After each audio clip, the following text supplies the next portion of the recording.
जिसका चरित्र भ्रष्ट है वो न कभी भक्त हो सकता है और न कभी भगवत प्राप्ति कर सकता है।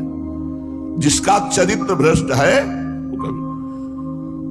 अब उनको तो पता नहीं था, एक बड़े विद्वान थे तो बाबा के पास आए और स्वामी अखंडानंद जी भी महाराज बैठे थे बड़े बड़े। तो कहने लगे कि बाबा हमें भगवत प्राप्ति कब होगी? ऐसे ही बाबा ने ऐसे देखा को 7 जन्म में तुम्हें भगवत प्राप्ति नहीं होगी। बोले बाबा ऐसा क्यों? तो बाबा ने यही शब्द कहा था, आचरण भ्रष्ट पुरुष को कभी भगवत प्राप्ति नहीं होती। उसको हो ही नहीं सकती। हो सकती है यदि वो आचरण सुधार कर भगवान से क्षमा याचना करे और ये नियम ले ले अब लो नसानी अब ना नसइयो, तो फिर ये श्लोक काम कर जाएगा। घोर दुराचारी रहा है, अब उसने नियम ले लिया है भगवान के चरणों का कि अब हमसे गलती नहीं होगी, तो भगवान उसे करो सत्यते साधु समाना, उसे साधु के समान बना देते हैं।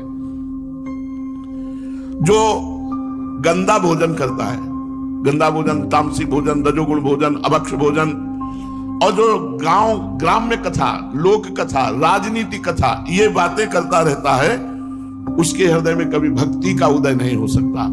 जो असात्विक आहार पाता है अर्थात अपवित्र भोजन पाता है, जो ग्राम्य कथा, लोक कथा, राजनीति की कथा इसी में बातें करता है, उसके हृदय में भक्ति उदय नहीं होती।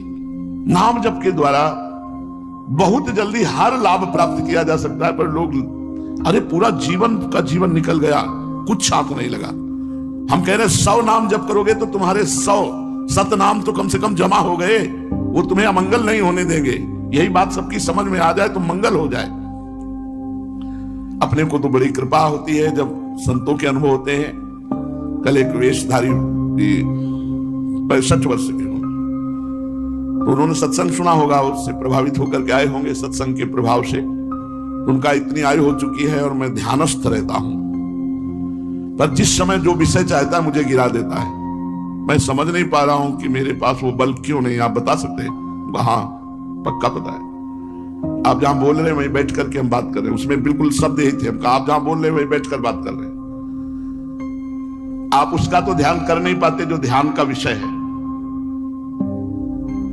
उनका आप विचार करके देखना, स्थूल सूक्ष्म कारण तीनों शरीरों का त्याग करके स्वरूप में स्थित होना वो है नहीं। बोले नहीं। तुमका निरंतर नाम जप नहीं है, नाम जप करते हो? बोले बिल्कुल नहीं। तो हमका फिर कहां से आ जाएगा आपके अंदर बल? तो क्या ध्यान करते हो, किसका ध्यान करते हो, क्या लाभ मिला? कुछ नहीं। अब क्या करें?